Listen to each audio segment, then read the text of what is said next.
जय हिंद दोस्तों, वंदे मातरम। भारत में लैपटॉप और इलेक्ट्रॉनिक्स के बैन होने की खबर तो मुझे ऐसा लगता है कि आप लोगों को अभी तक मिल ही गई होगी।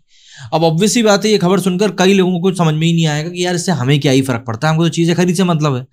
और भारत सरकार ने जो ये पूरा का पूरा बैन वाली पूरी बात बताई थी, इस बात को करते समय उन्होंने जो रीज़न दिया था वो ये दिया था कि जो मेक इन इंडिया प्रोग्राम है उसको और ज़्यादा से ज़्यादा स्ट्रांग बनाने के लिए और भारत में मैन्युफैक्चरिंग को और ज़्यादा स्ट्रांग करने के लिए ही कहीं ना कहीं ये पूरा का पूरा जो मुद्दा है वो उठाया जा रहा है। लेकिन अगर आप लोगों ने अभी तक हमारे पॉडकास्ट को नहीं देखा है, जिसमें कि हमने बात करी है वशीकरण, काला जादू, टैरो कार्ड रीडिंग के बारे में, उसे जाकर ज़रूर देखिएगा। काफ़ी इंटरेस्टिंग बातें हैं उसमें और सबसे बड़ी बात, ऐसी बातें हैं जो कि युवाओं को सुननी भी चाहिए। डिस्क्रिप्शन में आपको उस वीडियो का लिंक मिल जाएगा और साथ ही साथ ऊपर आई बटन में भी लिंक मिल जाएगा, जिससे कि अधिक से अधिक जो कंस्ट्रक्शन है या जो मैन्युफैक्चरिंग है वो भारत में ही हो सके। अब लेकिन समझने वाली बात यहाँ पर यह है कि जो चीज़ें इसको लेकर इर्द गिर्द चल रही हैं, मतलब कि आपने लैपटॉप बैन कर दिया, मेक इन इंडिया के ऊपर इतनी बातें चल रही हैं, तो कहीं ना कहीं ये सारी चीज़ें लोगों को हजम इसीलिए नहीं हो रही थी क्योंकि बहुत सारी चीज़ों का डेवलपमेंट जो था वो इसी बैन के इर्द गिर्द हो रहा था। और एक बड़े मायने में ये जो पूरा बैन वाला सिस्टम निकल कर सामने आया था, इसको एक बड़े तबके ने एक बहुत बड़ा जुआ भी माना था कि भारत सरकार जो है एक बहुत बड़ा जुआ खेल रही है और इसी जुए के चलते कहीं ना कहीं बहुत सारी चीज़ें जो है उलझ रही हैं। अब इसी को लेकर नेहा नागर, जो कि सोशल मीडिया के काफ़ी जानी पहचानी इन्फ्लुएंसर हैं, उन्होंने भी इसको लेकर एक ट्वीट किया। वो ट्वीट कई लोगों को हजम नहीं भी हुआ, लेकिन कुछ लोगों के दिमाग में वो बात घर भी कर गई कि हाँ यार, बात तो यहाँ पर कुछ ना कुछ सही लग रही है। तो पहले जरा हम लोग जान लेते हैं पूरा मामला क्या है और उसके बाद हम देखेंगे कि नेहा नागर ने इसको लेकर ट्वीट क्या किया है। दरअसल केंद्र सरकार ने लैपटॉप, टैबलेट और पर्सनल कंप्यूटर के इंपोर्ट के लिए जो लाइसेंसिंग की आवश्यकता के इम्प्लीमेंटेशंस को 1 नवंबर 2023 तक के लिए टालने का फैसला किया है। मतलब कि अभी तो इनके ऊपर बैन लग गया था, लेकिन अब उसके ऊपर पुनर्विचार करते हुए 1 नवंबर तक के लिए इसको भी टाल दिया गया है। लेकिन ये अपडेट न्यूज एजेंसी राइटर्स की उस रिपोर्ट के बाद आई जिसमें कहा गया था कि सरकार ने आदेश को कम से कम 1 महीने आगे बढ़ा दिया है। गुरुवार को सरकार ने ऐलान किया था कि लैपटॉप, टैबलेट और पर्सनल कंप्यूटर्स के आयात के लिए लाइसेंस की जरूरत होगी और इसे तत्काल प्रभाव से लागू किया जाएगा।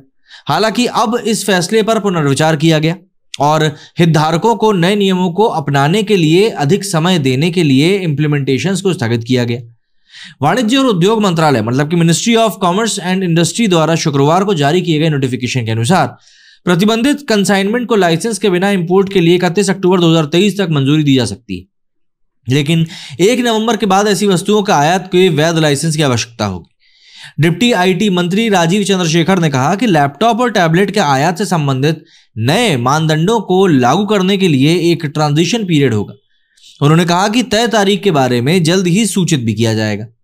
लाइसेंसिंग आवश्यकता को विभिन्न व्यापारी संबंधी चिंताओं को दूर करने के उपायों के हिस्से के रूप में पेश किया गया था। लैपटॉप और टैबलेट के आयात के लिए लाइसेंस की जरूरत को फिलहाल के लिए टालने से इस उद्योग से जुड़े उन कारोबारियों को सरकार के साथ जुड़ने और अपनी चिंताओं को व्यक्त करने का मौका मिलेगा।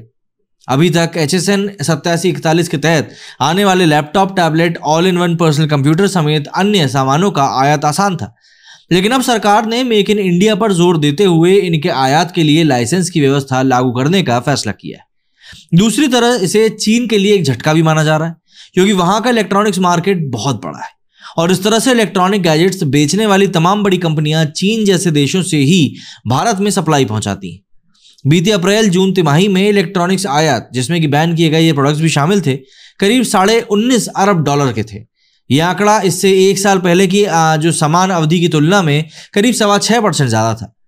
Manufacturing association of information technology के पूर्व महानिदेशक अली अख्तर जाफरी जैसे उद्योग विशेषज्ञों का मानना है कि ये उपाय स्वदेशी उत्पादन को बढ़ावा देने के लिए सरकार की मजबूत प्रतिबद्धता को दर्शाता है। ऑब्वियसली बात, इसकी आलोचना होगी और कहीं ना कहीं इसी आलोचना के मद्देनजर लोग आलोचना कर भी रहे हैं। अब अगर हम चले नेहा नागर के उस ट्वीट की तरफ जिसका कि मैंने पहले जिक्र किया था, तब आपको समझ में आएगा कि यहाँ पर किस प्रकार की बातें सोशल मीडिया पर चलना शुरू हो चुकी है। तो नेहा नागर ने यहाँ पर ये ट्वीट करते हुए लिखा था कि 1 अगस्त को जियो ने लॉन्च किया दिला लैपटॉप जियो बुक, जिसकी कीमत करीब 16,500 है। 3 अगस्त को गवर्नमेंट ने रिस्ट्रिक्ट कर दिया import of laptop, tablets and computer. आप यहाँ पर क्रोनोलॉजी समझिए। अब यहाँ पर ऑब्वियस ही बात है, दोनों चीज़ों को कोरिलेट करने की कोशिश की जा रही है। अब ये कितना सही है कितना गलत है ये आप लोग समझें, लेकिन हम यहाँ पर आगे बढ़े तो यहाँ पर ऋषि बागरी ने लिखा है कि Jio manufactures this laptop in China, they will be hit the most. अच्छा जी, अच्छा जियो का मैन्युफैक्चरिंग चाइना में कहाँ लिखा है भैया? अच्छा ये यंगयून चाइना, बहुत बढ़िया। मतलब कि नेहा नागर का जो कहना था कि भाई चाइना वालों का पूरा कारोबार है वो ठप गया, इसलिए जा रहा है जिससे कि मोटा भाई का जो जियो बुक है वो चल सके, तो जियो बुक भी वहां पर मोटे तौर पर वहीं बन रहा है, ये भी ठीक है। वंशी अग्रवाल लिखते हैं none of brands manufactures laptop in India. Anshul ने लिखा है कि I am not big laptop और gadget freak, so pardon my ignorance. The laptop that we get from Croma, Amazon, Flipkart, are they counted as imported? I mean what exactly falls in this category? यार जो बाहर से बन के वहां पर भारत आ रहा है वो इम्पोर्ट कहलाएगा? पूरा न्यूज पढ़ो, एक लैपटॉप पर नहीं है restriction and licence requirement, and वो laptop etcetera make in India के लिए है, पहले से चल रहा है, डिफेंस में भी, बाकी चीज भी।